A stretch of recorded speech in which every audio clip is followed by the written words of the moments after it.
never give up. I never give up. I never give up. Turn around. Hi guys, welcome back to my Steps to Sobriety, my show on YouTube and as a podcast with me, your host Stephan Neff. Today, a fantastic interview is awaiting you because I've got Barb Nangle with me. Barb is like me, an expert in people pleasing, and we have done it far too long to far too many people. I mean, you know, that story when in the airplane, when there's an emergency, put the oxygen on first. Yeah, nah. I was rescuing everyone and then some kittens and was wondering why the hell I'm so burned out and so crap. So therefore, when I read about Barb, I thought, I need to know this woman. I need to get her onto my show. Barb, thank you so much for coming onto my show, because today you're going to help me put a mirror in front of my face and in turn probably help the viewers and listeners out there to actually think about some new boundaries, even if they have never ever set any of them before. So tonight is tonight. Barb, welcome to my show. Thank you so much. I'm so excited to be here. And I'm a former people pleaser. A former people pleaser. I'm a former recovered codependent people pleaser, fixer, rescuer, savior. And actually, I use that, the airplane metaphor, I use that all the time. But what they don't say in the airplane is you can't help someone if you're passed out. And I think if they said it like that, it would be so much more impactful. And very true for that moment and for that specific scenario. But how does it come that we all know this example and all say, oh, yeah, I really need to do that. Yet, probably many of the women and men that you work with are not doing it in daily life.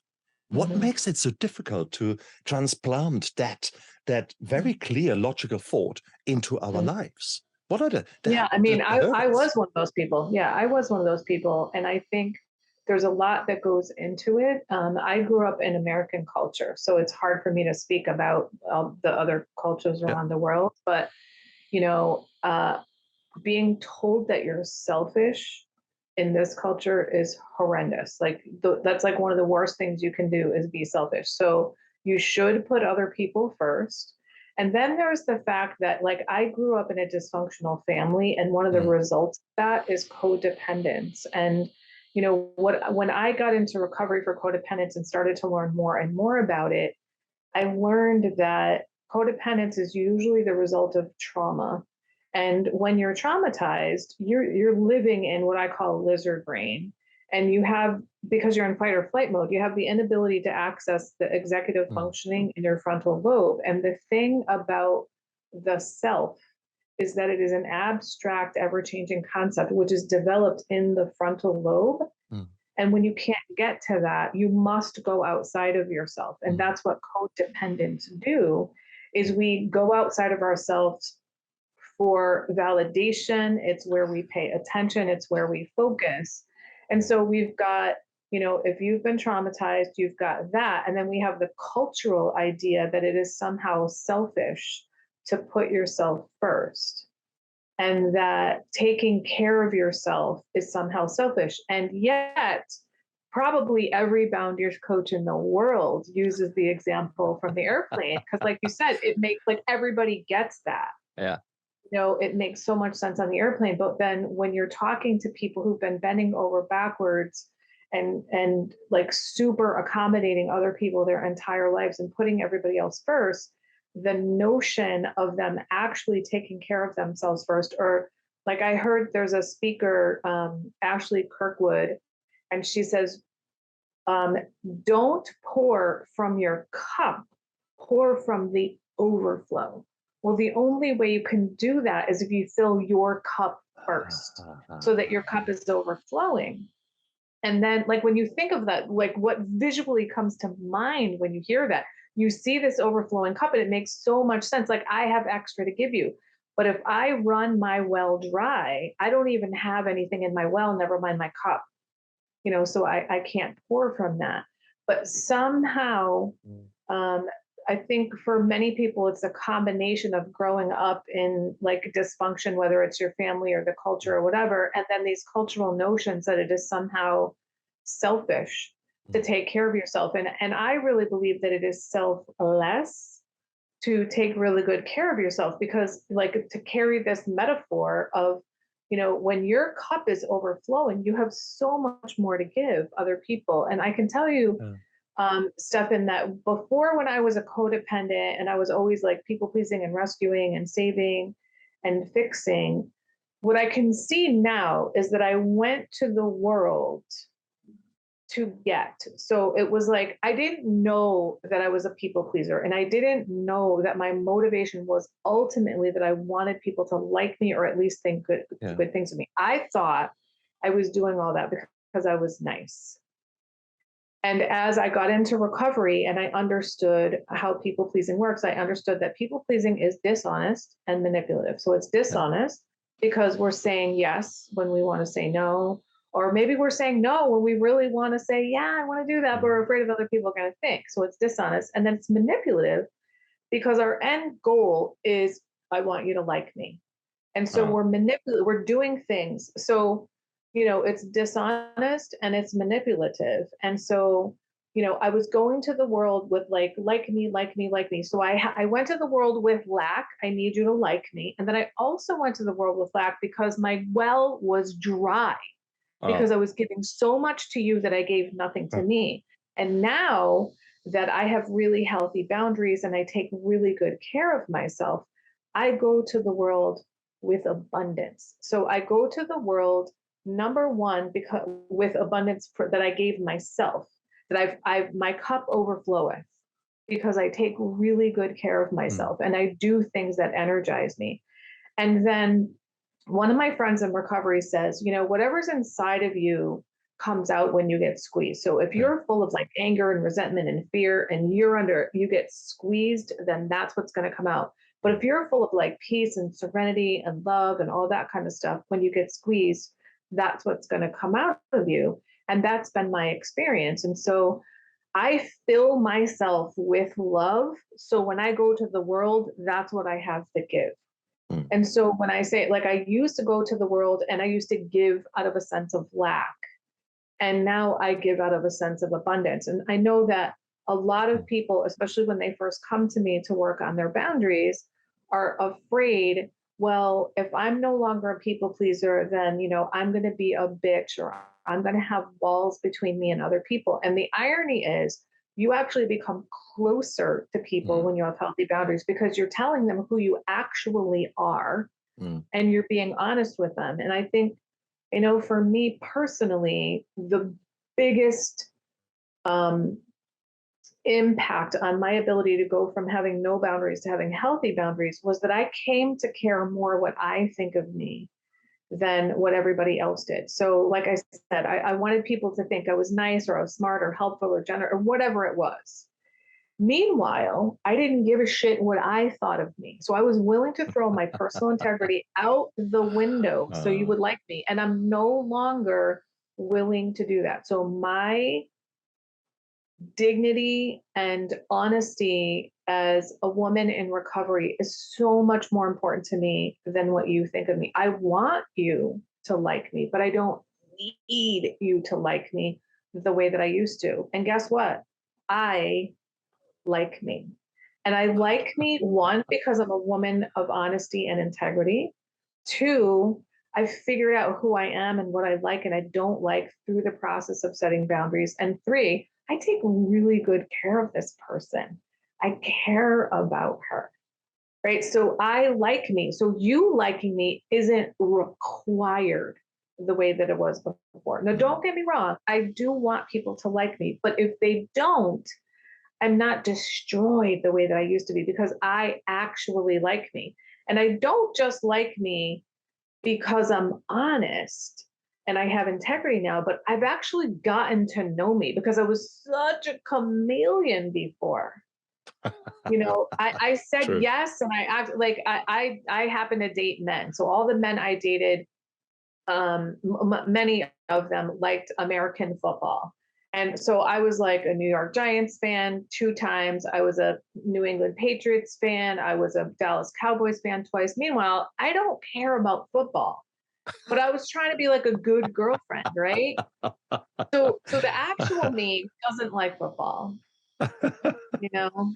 And Priceless. so now I'm like, go ahead and watch football all you want. I don't need to watch it with you to be, quote, a good girlfriend, you know? Very, very, very true. Oh, Mm. goodness. Having said that, I mean, you had so many wonderful points that you made there. I would like to focus on one to start off with. I mean, we are all constructs of our genes and our environment. So Mhm. here you are, when you're getting born in or being born into a dysfunctional family, often with lots of anger, maybe domestic violence, maybe just abandonment at home. Uh, if you're a child of an alcoholic, for example, it is very, very normal for you to become a people pleaser, because that's one of the Absolutely. coping mechanisms where Mhm. you actually will try Mhm. to control what is happening, because you don't Mhm. know if daddy is coming home with a toy or daddy is coming home and whacking you. Mhm. It is uncertainty, and there is not much you can do but to Mhm. actually behave in a Mhm. guarded certain way Mhm. to have a bit of a control over what will happen. Mhm. Mhm. Regrettably, if that is happening at a very early stage, it is laid down as a core belief, and that is so deeply ingrained. I mean, you talk lizard Mhm. brain, you're talking Mhm. really deep, deep, deep down inside. Absolutely. Yeah, the So, issues are in our tissues. oh, it's so true, isn't it, Bob? Absolutely. Absolutely. Yes, absolutely. I mean, trauma penetrates our DNA. Mm, so true. And Yeah. if you guys, if you don't think that, or if you think that this is some vogue kind of rubbish, if you let me tell you about my job as an anesthetist, 1 in 10 people will have needle phobia. They don't like needles. Now, we actually know that this is genetically laid down 50,000 years ago. Our ancestors figured out if they don't get stabbed, they live longer. And so, therefore, they actually realized that, wow, this is good. This is how we can survive. So, they actually put it down into their genes, unwillingly and unknowingly, but that's what they did. And that's why you actually have got 1 in 10 people have got such strong responses. They might have never seen a needle before, but the sheer fact of being stabbed is just Mhm. driving them into their own version of hell.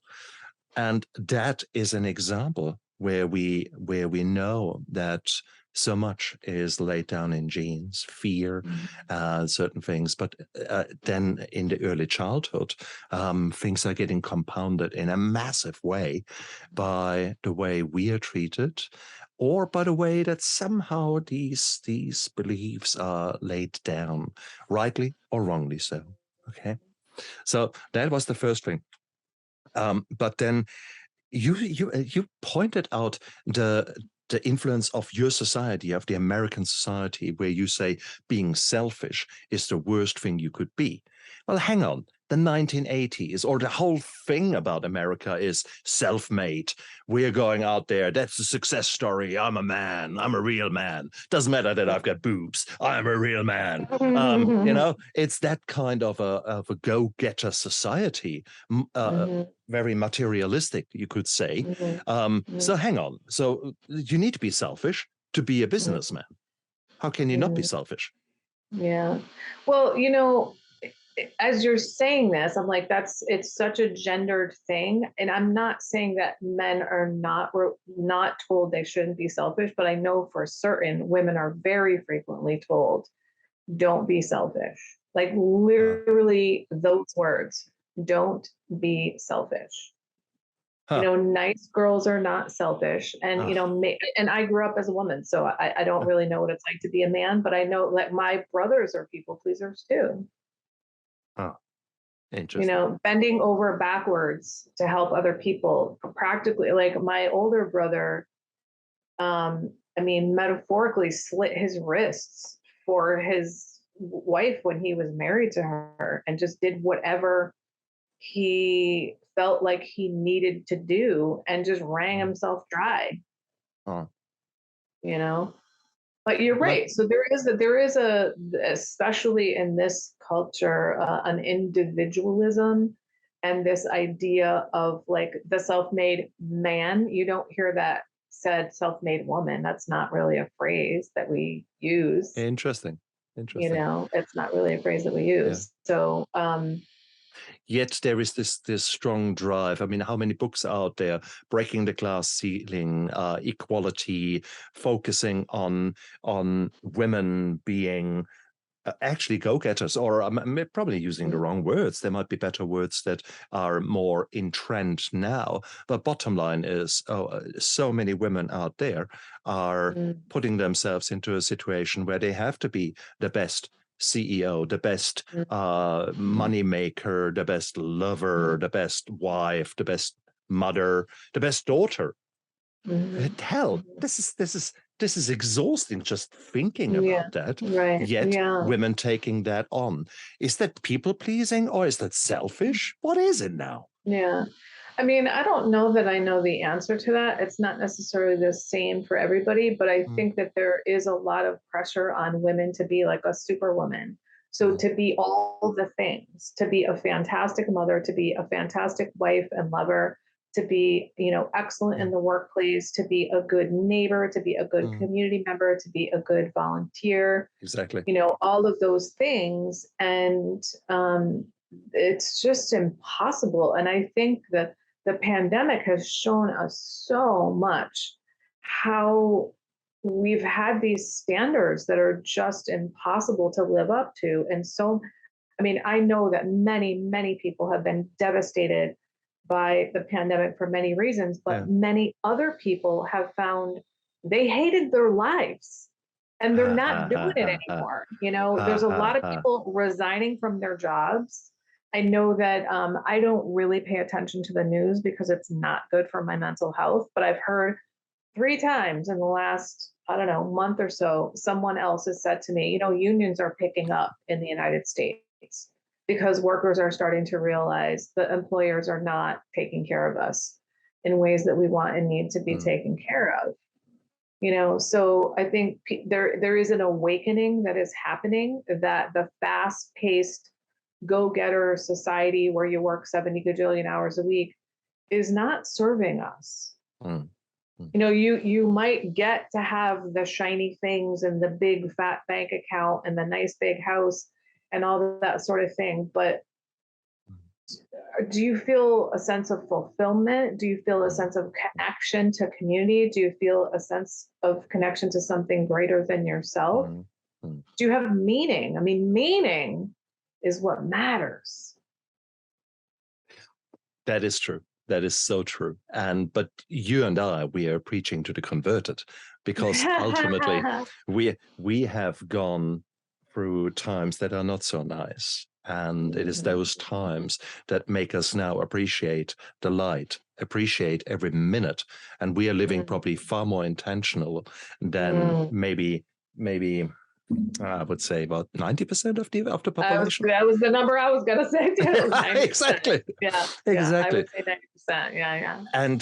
And yeah, I see that as a privilege. I see that as a gift, and I like that.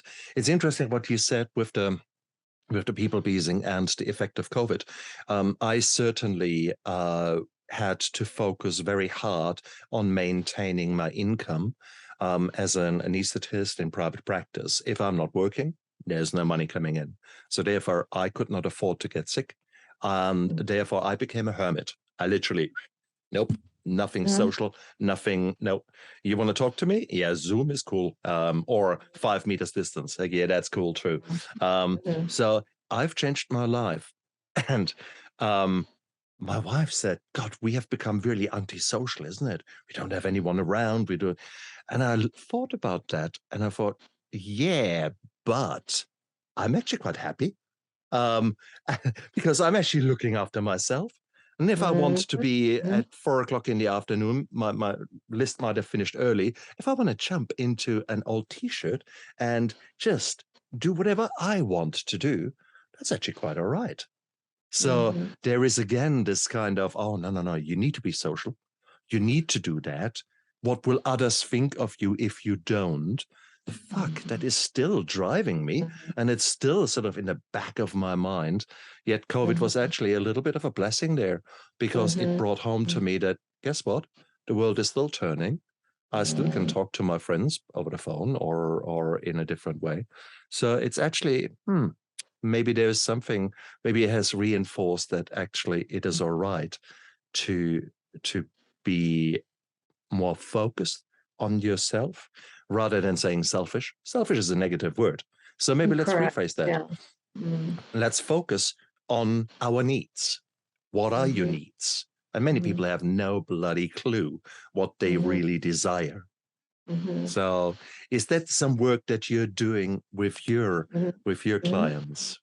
Yeah, absolutely. So when I bring on clients, whether they're for group coaching or private coaching, the first thing I have them do is identify their top 5 values.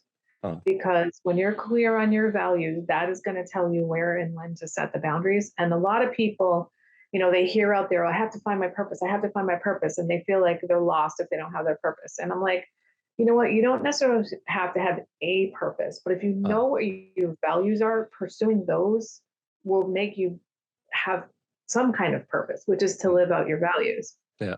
And one of the phrases that I use with my clients all the time is, my boundaries enabled me to live my life on the purpose. You used the word intentional earlier. And I think you're right that people in recovery live much more intentionally than other people live on purpose. I didn't know I wasn't living on purpose before I got into recovery. And my values, like I now live up to my values. So, I didn't know that I wasn't honest. When I got in recovery, I truly believed I was an honest person. And yet I've been lying about substances. I've been lying about food. I've been lying about people pleasing, all kinds of stuff for many years. Yeah. And honesty has always been really important to me. And here I was lying. And I think of that as, that was like a crack in my foundation. It chipped away at my integrity to be lying. And the thing about recovery, so my podcast, the name of my podcast is Fragmented to Whole, Life Lessons from 12-Step Recovery. And the reason it's named that is because that's a description of my journey. I was fragmented. I don't think I understood that, but the process of recovery enabled me to kind of look back at my life and say, like, I sort of felt like I was a bunch of fragmented pieces floating around in space with spaces in between them, which meant other people's shit could leak into my territory. And the process of recovery has been the integration of those fragments. So one, I got rid of the pieces that were inauthentic and weren't me. I got rid of those. And then the integration, I am now whole. So I can be rocked by things that happen to me, but I cannot be shattered by them the way that I used to, because I am whole now. And I think that wholeness partly comes from, I'm a woman of integrity who tells the truth, says yes when I mean yes, no when I mean no. And because I was Miss Chameleon, I had all these facades up. And I was super defensive. So like part of those fragments are the different facades that I was trying to live up to. And I was super defensive all the time. And so now all of that stuff has integrated into one coherent whole. And, it's interesting. My first year or so in recovery, I remember looking up the word integrity in the dictionary. And there were 2 different definitions. There's one that's essentially, what we're talking about here. A person of integrity, like, does what they say they're going to do. Well, there's also the word integrity in the physical world. So a bridge that has integrity does not have cracks in its foundation. So I wrote the 2 definitions on a sticky note and I put them on the mirror in my bathroom and I looked at them every day and I was like, there's some connection between these 2 things and I don't know what it is. And it's wholeness. I eventually figured out integrity means wholeness. And it wasn't until like 2 years ago. So I've been in recovery for 7.5 years.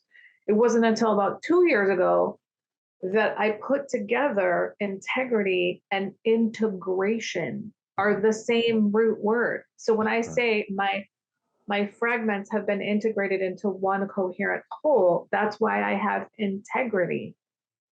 So the process of getting integrity is integration. And I was like, oh my God, there's a relationship between those words. It was just, mind blowing to me, which so much of my recovery has been, because I started therapy when I was probably 15. I'm 59 right now.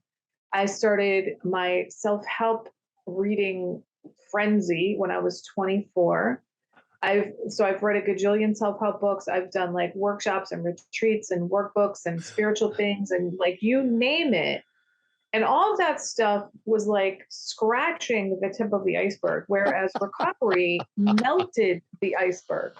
Oh, God. It really deeply and profoundly changed me. And I was like super introspective, and yet there was so much I didn't know about myself. And the 12 steps of recovery revealed that stuff to me and got me to see these things. Isn't it bizarre? It's weird. You are saying words that are coming out of my mouth. It's virtually an identical Awesome. revelation. And it is so bizarre. I would have just put in there that I typically read a self-help book with a glass of wine in my hands.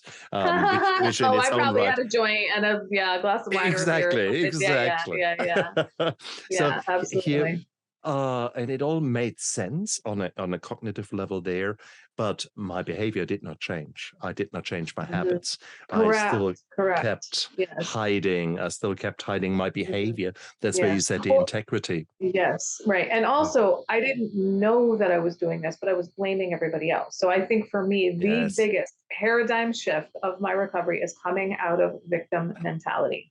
Yes. And I'll tell you something, I could spot a victim a mile away because I was going to rescue that person, right? But when it just was beyond me to perceive that I had victim mentality. And the thing, like I would say, like the crack in the door that started me to be able to see it was when I was doing step 4 specifically. And I was thinking about my former partners. And I would say, well, because what I always thought was, well, if he would just fill in the blank, then everything would be okay. And as I was doing the steps, I'm like, well, wait a minute, that's me acting like I got nothing to do with the status of the relationship.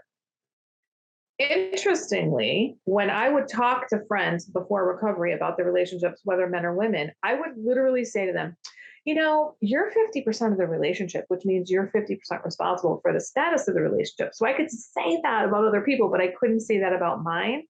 And the other thing that I came to see, which is very humbling, was that I thought about all my former relationships and that I was responsible for all of the good things. And he was responsible for all the bad things, right? And here's the thing. When you think that you have no responsibility for something, then you take zero action and you feel like you have no choices. And so all you do is blame. And you say things like, he needs therapy, give him this book to read, if he would just do this, if he would just do that. And, what I've learned is, it doesn't mean that so there's a line I can't remember if it's in the big book or if it's in the 12 and 12, and it says, if I am disturbed, there is something wrong with me. But it doesn't mean nobody did anything. What that means is if you want to be undisturbed, then you're in charge of that. If you're waiting for them to change so you can be undisturbed, you're fucked. But if you want to be undisturbed, then you're the one that needs to take action. But if you don't believe that you have any responsibility to take action, if you truly believe other people are to blame, then you will not take action. And I think, you said I didn't take any action before. That's the same thing with me. I think, my first sponsor said to me, this was a sentence to her: action, action, action, action, action. This is a program of action. And that is a huge difference between all of the 37 years of almost continual therapy I went into. I wasn't taking action, except for maybe reading a book from time to time. But then again, reading the book was escapism. You could escape into it, and in your mind you were saying, "Oh yeah, see, I'm doing something for myself. I'm reading this book." And I was being like, "Oh, this is him. Yeah, this is him. That's who they're talking about." So it was like I was taking action by like pointing out My partner. And I also, the other thing about all those therapists, nobody ever said to me, you grew up in a dysfunctional family, you suffered from trauma, you're codependent, you're a compulsive overeater, you're a substance user, you're dishonest, like none of that. You have victim mentality, none of that.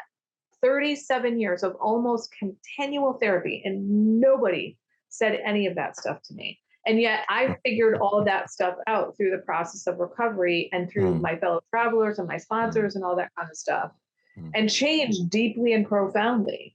Yet the other stuff just scratched the surface, And that is exactly the beautiful thing. That is when you change from victim to survivor to thriver. Yeah. That is what a 12-step program or another good rehab program will facilitate.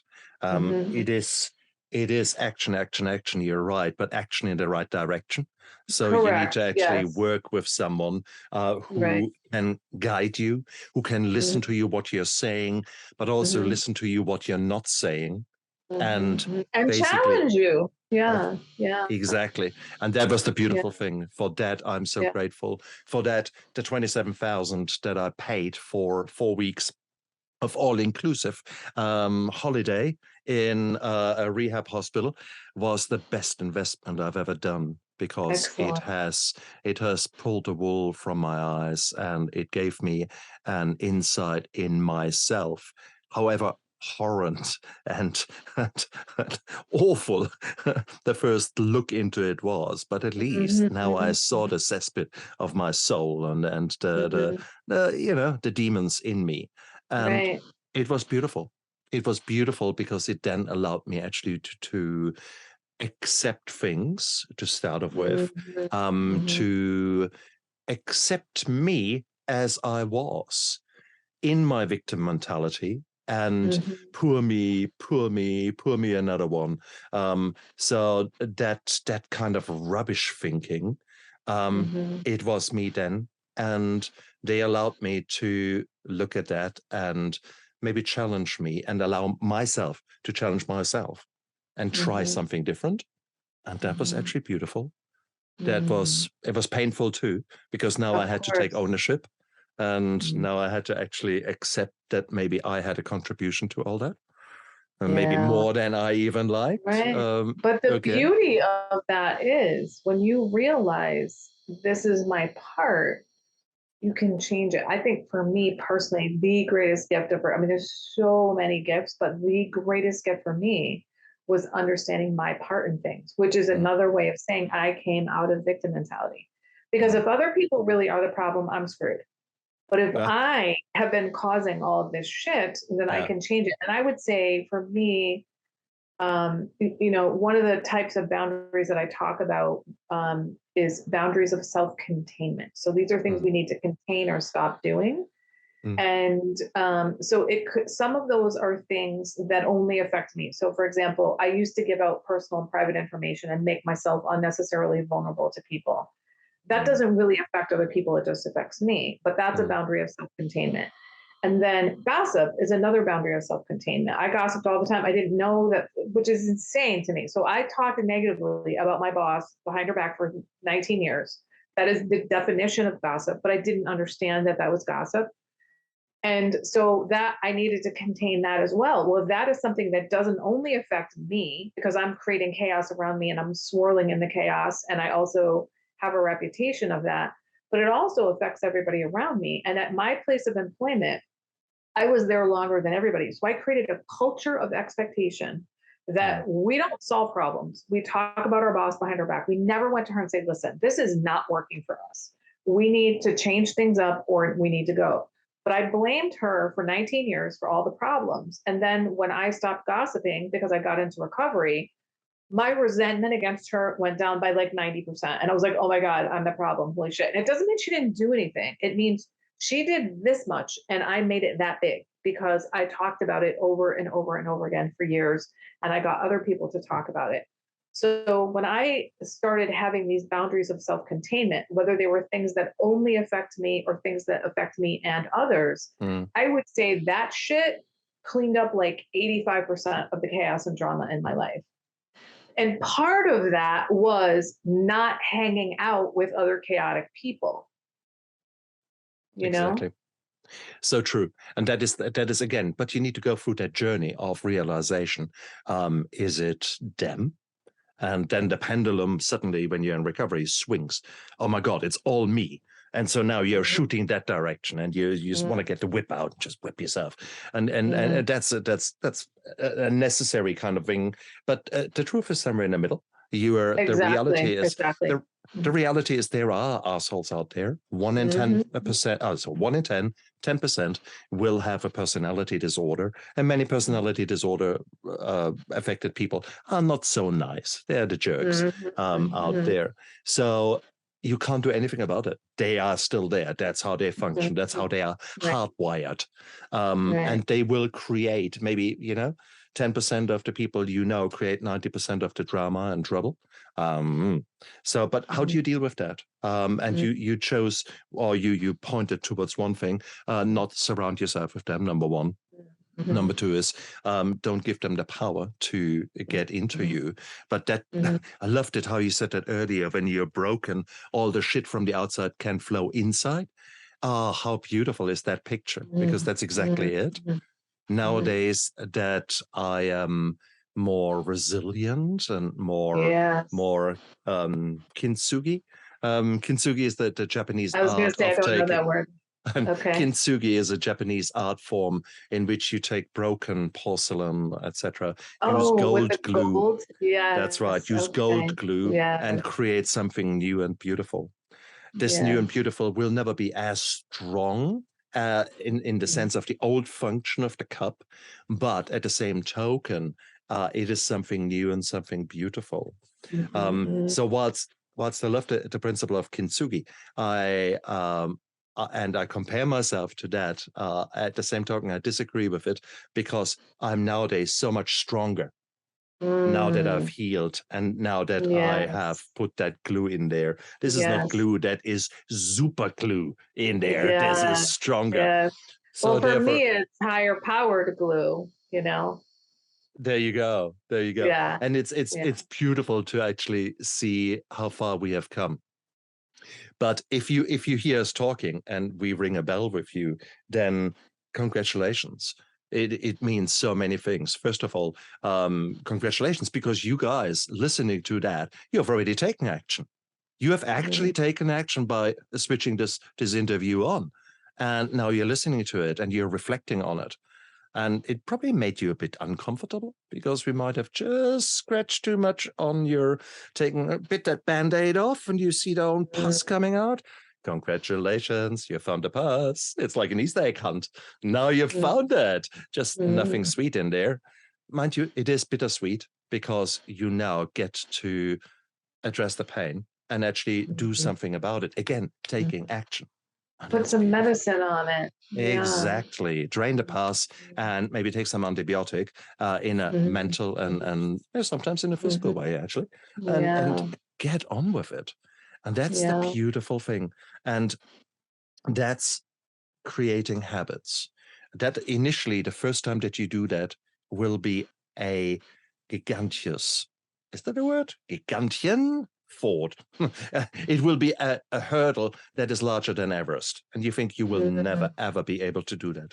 But guess what? That's the same thing as when you go into a gym and look at the racks of the weights and you can barely lift just the handle, leave alone the weights on it. And that's cool. And now practice that a little bit and maybe have someone show you how you lift a weight without hurting yourself. And you suddenly think, oh, okay. And a week later, maybe, okay, it's actually not so big, is it? And then a month later, you're just throwing these things around as if it's nothing. Okay, so you've learned how to use that weight. Well, how would it be if you learn how to actually look at yourself in a different light and explore yourself? And whilst every single time you do it will be hard, it will become easier. And it will become more logical, and it will become like a bit like a habit that you actually ask yourself, okay, this bloody idiot there, look what he has done. And okay, so maybe then automatically, the moment I say it, my brain says, okay, he has done that. Is it really, first of all, what I see there, is it really the truth? Or do I get the wrong information there? Maybe it's not what I think. If he has really done what he has done, okay, why has he done it? And then the next question is, okay, fine. So he has fucked up. Yes, so why do I let it get close to me? Why? What is my choice here? What is my why am I so upset about it? And so this is sort of a sequence of questions that I automatically ask myself nowadays. When I was just coming into recovery, I had no clue whatsoever. Yeah, me too. I think, you're talking about acceptance, and I think that was another huge thing for me, was learning acceptance. And I was in recovery for a little over a year when I heard acceptance is the answer to my problem today. I had no idea what that meant. But I was like, there's something there. And I was like, I was around long enough to know, like, these people know what they're talking about. I should listen up. And then I remember getting into a situation, I'm guessing it was probably in the car, because I had a lot of attitude in the car. I took out all my anger in the car. I wasn't like screaming and yelling at other people. I was doing it close in the car, but I was like, that motherfucker, and all that stuff. So I was probably in the car, and I became aware. I'm like, oh, I think this is me not being accepting. And I didn't know what to do. So I just said over and over and over again, acceptance is the answer to my problem today. Acceptance is the answer to my problem today. Acceptance is the answer to my problem today. And unbelievably, my tension went completely down in a way. I was like, oh my God, wait, it's me. I'm the problem. Holy shit. Because the circumstances had not changed. And yet I felt completely different. And it made me realize that I had this deep-seated belief. So let's say I was in traffic. It's probably what it was, that there shouldn't be traffic. And here's what's interesting. The highway was built for traffic. So for me to think that there shouldn't be traffic on the highway is insane. Or at least not traffic on the highway while I'm driving. Oh, So I beautiful. was like, oh, that was a huge paradigm shift for me to see, like, I have this, and I thought I was one of those people who didn't have a bunch of shoulds, but I feel like my shoulds were below the level of language. It was a feeling of justification. Like, I get to drive on this highway. Nobody else should be here. And so Beautiful. that was like the key that opened the door for me. And I started to, it was like it had this cascade effect for me to see all these other places where I wasn't being accepting. And to me, accepting means I stop fighting. I've heard, I think it's, her name is escaping me right now. The work she does the work. Byron Katie, she says, you can fight against reality. You're only going to lose 100% of the time. And that's what, when you don't have acceptance, that is you fighting against reality. It doesn't mean you have to like it. It just means that you stop resisting and stop fighting. And so what I realized was that I wasn't living in the present moment with there is traffic, so let's just deal with it. And so what I started telling myself in situations like that, I was like, this is what's happening. And it was almost like I was inserting myself into reality. This is what's happening. This is what's happening. This is what's happening. And to this day, I still do sometimes actually have to say it, because what will happen is this tension will rise in my body where I want to get defensive about this shouldn't be happening. And it's like, well, this is what's happening. And it's an enormous relief. I don't walk around with tension in my body all the time anymore. Isn't it? But that is not something new. I'm just quickly trying to figure out the serenity prayer, when it was actually created. And I think it's about 200, 300 years old. Yeah. I actually think it's backwards. I don't think it says, grant me the serenity to accept the things I cannot change. I get serenity from acceptance. I don't get serenity and then I'm able to accept things. I learn to accept things, and that gives me serenity. Nice. Sorry, Nice. Reinhold Niebuhr, but I think you got it backwards. Maybe it's up to us to actually rephrase that and put a new prayer out there, Yes, to allow us to actually. No, I tell you what. When I first day I walked into recovery, I read that prayer, and it was big, huge sign there on the wall. yeah. And I thought, how the hell did they know how I think, what I feel? Did they write that for me? Honestly, I was selfish. I was I hear you. Yeah. that's for me. That must be for me. And it was bizarre. So actually, in the first part of recovery, it is probably quite all right to have it this way around. Agreed. It took me quite some time to come to that conclusion, but I also didn't have acceptance in the beginning. Yeah, touche. I didn't have it, and I came to it over time, and I realized, no, I have serenity most of the time. Yeah. And that serenity, a large part of it comes from acceptance and having the courage to change the things I can. So when I've changed the things I can and I accept the things I can't change, that's a major serenity. Because like I said, I'm not creating all that chaos anymore. Sure. So I've got, 85% reduction of chaos, and then the 15% that's left, I've learned to accept it and not fight against it. Yeah.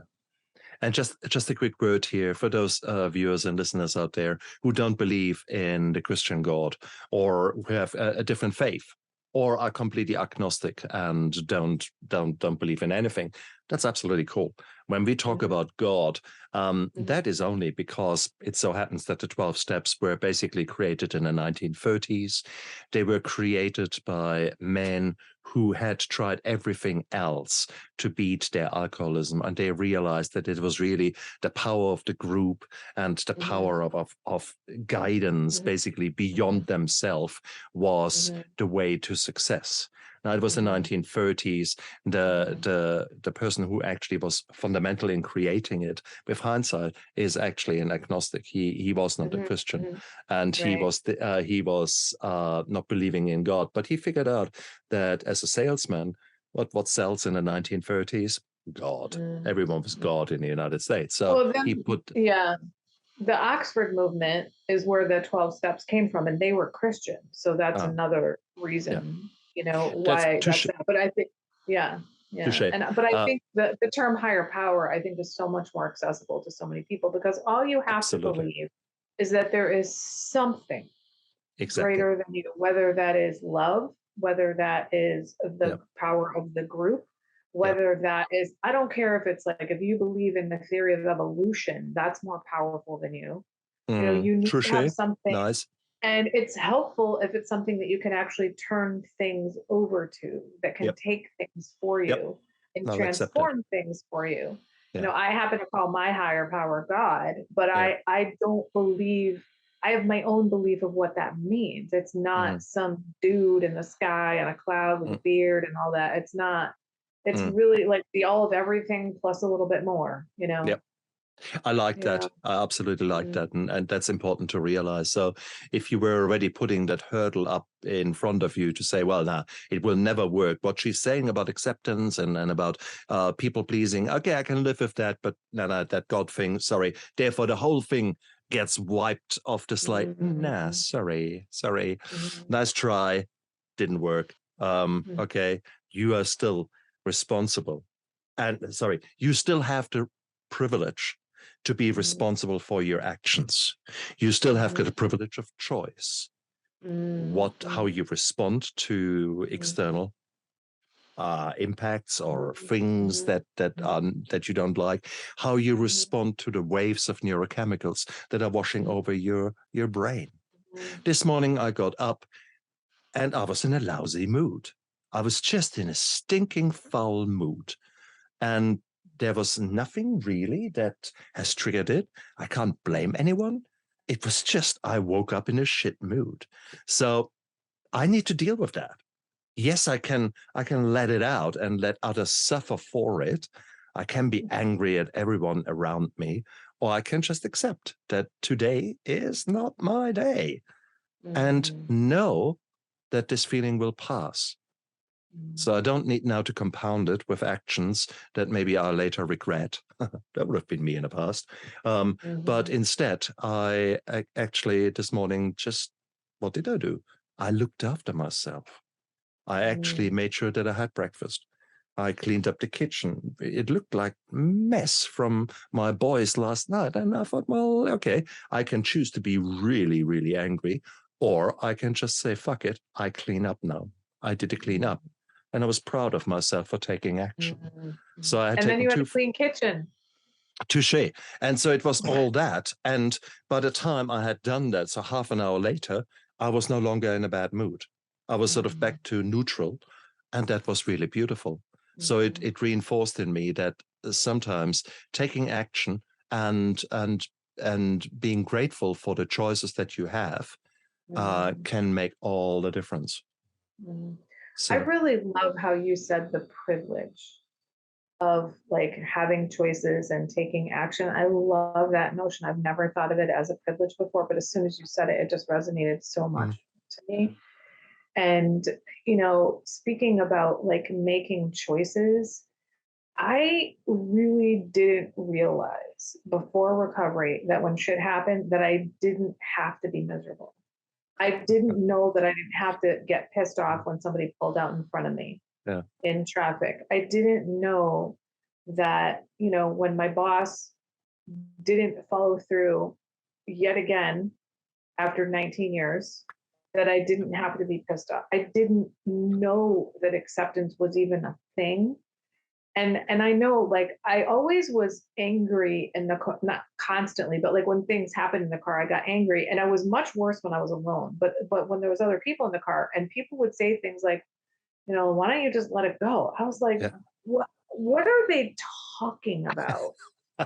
What does that mean? Like, honestly, I think it's not that I sat there thinking about it, but when I look back, I think I thought they were like lying that they could accept that stuff or that they would let stuff like what? Because I just had no models of that, and no conception that it was possible to let shit go. I just didn't have I didn't have the ability to do it, but I really didn't have the understanding that it was an option. So it wasn't a choice for me. And I think that having choice is an incredible freedom of recovery. And for me, setting boundaries has been really helpful in me making choices, because setting boundaries is an experimental process. Because like, I don't remember what it was, but I remember the first time that I went to set a boundary, I was like, wham. And I went, oh gosh, that was way too harsh. And now if I had known it was going to be too harsh, I wouldn't have done that. Right. But the only way that I knew that it was too harsh was by setting the boundary and being like, oops. Right. So you have to do some kind of an experiment. You usually make educated guesses about like what you want and need and like and prefer and all that stuff. But we don't know who we are when we've been people pleasing chameleons our entire lives. And so we go through this process and you start making choices. And then because I live my life on purpose and I have boundaries around my life, I've set my life up so that I get to choose, who do I spend time with? When do I spend time with them? What am I doing with my time? You know, I used to give my time away to people all the time, and I'm super protective of it now. I literally, my ringer is always off on my phone. I do not let other people, because I would get upset when people would text me, and I'm like, they can text me whenever they want. Sure. I don't have to answer. And I wasn't capable of not looking or answering. Excellent. So I finally just started turning the phone off. It's a boundary. You know, I look at it on a regular basis, but I don't get mad at people for using a method of communication with me. You know, because they can't read my mind that I'm busy right now and I don't want you texting me, you know. Exactly. And it's so beautiful. I do the same thing because I expect to, there's still this core belief there. I need to be there. And if I'm not there for them, oh my God. Or maybe an opportunity arises. Ooh, if I don't now look at this phone, maybe I'm missing out. So Oh, there fear are of a lot of missing out. yeah, Yes. there are a lot of things that are happening in my brain, Yeah. many of which Yeah. I'm not so proud of, but they are Yeah. happening. And again, I need to accept that. That is the way I'm Yeah. wired. And only by accepting and then allowing Yeah. that to happen, but then look at it and without emotions, making a choice and saying, okay, that thought is right. So potentially there could be a business opportunity that I'm now missing out. Mhm. But is it really so important?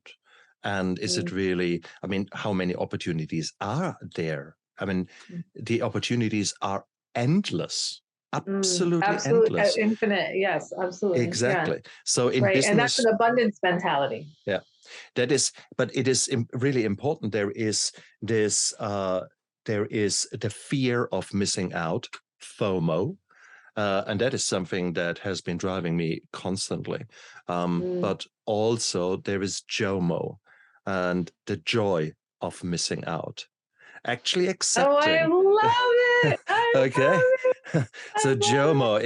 is something that is very real in business terms, in Yes. investing point of view, Yes. because there will be so many things that you could put your money in, had you had some money, or how you possibly can create money. But you can't do it at all. I mean, you spread yourself so thin that you will never see a return. So you need to Right. make Right. choices and Mm. then Mhm. evaluate, are these choices right? What is Mhm. the return of Mhm. investment, etc. So Mhm. all those kind of things. But there's the Mhm. joy of missing out, and that is something I'm that I'm stealing that continuously from you. working on. I'm gonna Yeah, say from FOMO to JOMO. yeah. And here's the thing: like as you're talking, I'm like, I don't have FOMO Mm, anymore. And I'm like, why don't I? And you know why? Because I live my life on purpose. I am mm, very purposeful about yeah, how I spend my time, who I spend my time with, mm, all that sort of thing. Like I'm very purposeful about it. And then if mm, something comes along and I think I might want to take advantage of that, then I get mm, to change my mind. mm, But I love this notion of the joy of missing out mm, because when you're a people pleaser, you think you have to be involved in everything and you're drained. But when you're selective of mm, what you're missing out on, you can like what I do is I try to engage in things that give me energy. mm. And I try to avoid things that drain my energy. So I have the Very good. joy of missing out on things that drain me. Exactly. And that's then again, that leads us back to living intentionally. Because Yes. yes, you could spread yourself so thin and being there for everyone, or you could say, okay, right now I'm enjoying this moment, speaking to Barb and really exploring boundaries. And that is right now the joy that I have. And in a moment, oh my God, I could clean up, I could go shopping, I could spend time with my boy, I could Mhm. spend time with my wife, I could cook. I mean, endless opportunities and endless chores, I guess. Mhm. I have already, right now, just talking to you, I realized now, stuff that I will now take my boy and go out and we go shopping, probably have something nice to eat whilst we're out there, then later cook something and just spend intentional time together and Mm. maybe doing some chores whilst we're at it. Mhm. But it's the Mhm. intentional time spending together. So Right. I've already made now that decision. And Mm. so I will miss out on all the other things. And I Right. tell you what, I'm looking forward to missing out on all the other things because I will Right. focus on my young man and Yeah, spend some time with him. That I is the love way I want to live. And that it. is the Mm. way I encourage you all to come along on that ride. And Barb Mm. Nangle is exactly the woman who might be able to help you there. So, Barb, if things are really sort of gelling for some people and they got their aha moments during our interview, how can they get hold of you? Well, my favorite place to hang out on social media is on Instagram. I'm at Higher Power Coaching. You can follow my podcast on any podcast outlet, or you can find it at fragmentedtowhole.com. And then I have a bunch of free stuff as well as an online course about boundaries at betterboundarieswithbarb.com. And then I'm not sure when this is coming out, but right now it is September 9th. And starting on the 28th of September at 7 p.m. Eastern time, I'm going to be doing an 8-week group coaching program called Better Boundaries with Barb. And I do private coaching all the time. And so if you go to Instagram, you can literally find, and I also have a ton of free resources on Instagram. I do reels Monday through Friday on all kinds of things about boundaries. And then I have tons of posts over the last few years about boundaries. And I just, I mentioned earlier, I'm 59. I was 52 when I got into recovery. So I had 52 years of deeply entrenched people pleasing, rescuing, fixing behaviors. Yeah. And I've changed to the point where not only do I have healthy boundaries, but I teach other people to have them. Yeah. So I don't care how old you are. I don't care how deeply entrenched the patterns are, that can change. And it helps to have someone coach you through it. I mean, I think I learned boundaries from recovery, and it was all of it. But then I went and did a bunch of reading about boundaries. And what it did for me was it was like it retroactively helped me to understand, oh, this is what I was doing and this is what happened. But I also noticed in all these books that it was just a bunch of words. And apparently I'm a pretty visual person. So I started drawing all these images to depict what I was reading. And it turned into a workbook that I had. So I created all these exercises for my clients to take what they're learning in the coaching from me and adapt it to their personal lives. And so I feel like not only do I have the life experience of having lived in my body, knowing what it feels like to have horrendous boundaries, and then in my body know what it feels like to have really healthy boundaries. And I can articulate that, but I've created these materials to help people really understand it. Beautiful. Beautiful, beautiful, beautiful. Guys, look down there into the description of the YouTube video and of the podcast, because all of the details are down there. Guys, it is a privilege to evolve. And you guys have already taken the first steps. You have smelt the lovely, lovely smell. It's like you walk into a kitchen, you think, ooh, what's coming there? There is something yummy waiting there to be explored. And I'm privileged because this is now my 312th interview. And wow, that's great. It's gorgeous. It's absolutely fantastic. So I had 312 1-hour sessions of therapy. Wow. Of shaking my foundations, of making me think again, of making me sometimes re-feel certain emotions. But it allows me to grow. It allows me to become a different man, a better man. And I enjoy that journey. I'm grateful for the journey. And I invite you all to come along. But it all starts with acceptance and with setting boundaries. And if you are absolutely crap in that, like I was, then maybe get in touch with Barb and see how you can maybe create a new life that serves you better, and in turn create a new you that can serve others better. So would that not be a lovely transformation, maybe from victim to survivor to thriver? That's certainly what I'm on that journey.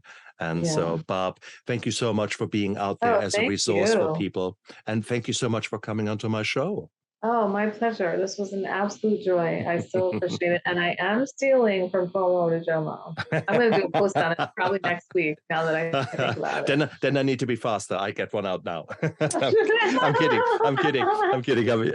It is, we have got so much to share and to give. Right. And it is, let's do that, because we both are working on making this world a little bit better, one interview at a time, one post at a time. So please, the more we can sing from the same song sheet, the stronger our movement can get, isn't it? Yeah. Thank you. Bob, thank you so much for being on my show. And you guys out there, you look after yourself and live with passion. Okay? Bye. Bye. Okay? Bye. Bye. I never give up. I never give up. I never give up. Turn around.